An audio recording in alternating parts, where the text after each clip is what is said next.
Potential destinations for Lorenzo Insigne, ranked. Lorenzo Insigne has been cutting in from the left flank and curling absolute stunners into the top corner season after season for SSC Napoli, but the rest of Europe has been sleeping on his talents. That is until he executed his trademark move against Belgium in the quarter-finals of Euro 2020, doubling Italy's lead and sending them on the march towards immortal glory.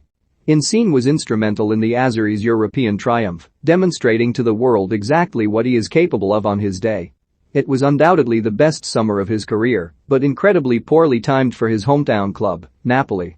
Interest has now peaked in the 30-year-old's availability, and that curiosity has intensified with the knowledge that only 1 year remains on his current deal.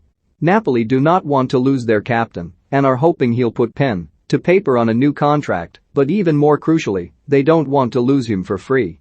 I Partenopei have set a €30 million price tag on Insigne's head, hoping it will dissuade buyers from making bids and hand them more time to hash out a contract for their superstar. So far, no offers have arrived. But where could Insigne end up this summer, should an interested party pull the trigger? 90min assesses his possible future destinations and ranks them on how likely they are to come to fruition. It feels a bit mad including a club with minus figures in their bank account in this list, but you can never rule out a Barcelona madness. La Blaugrana are plowing ahead with their own transfer deals, despite the fact they can't register any of them due to La Liga's salary cap. But fair play to the Catalonians, that's not stopping them. So, if they were able to do the unthinkable and remove €200 million from their yearly wage bill, would they then go in search of a player like Insigne perhaps? And no matter how broke they are, Barca remain an attractive prospect to nostalgic footballers. Still, I wouldn't go near them in this state. Likelihood rating, 1/10 of course. Insigne's qualities have mostly been appreciated in Italy, and every top Serie A club would love to have him on their books.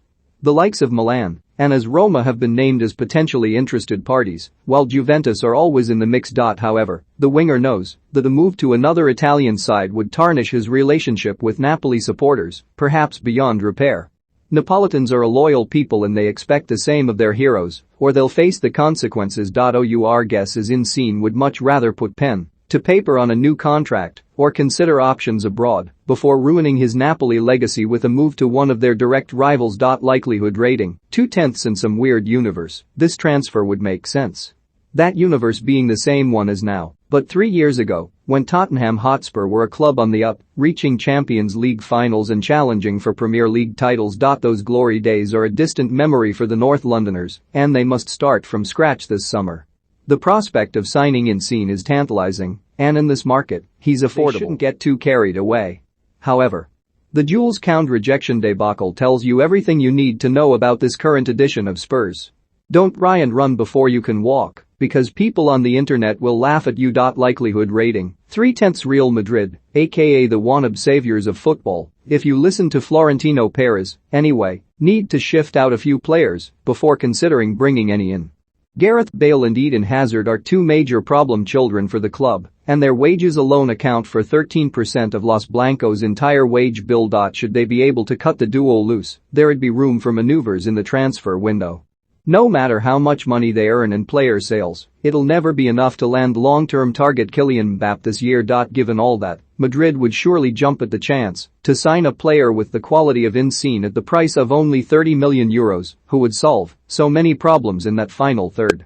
A lot of deadwood to shift first, though. Likelihood rating, 6/10 even though Paris is a wonderful city for shopping, their football club has become infatuated with the bright lights of Milan and Italy.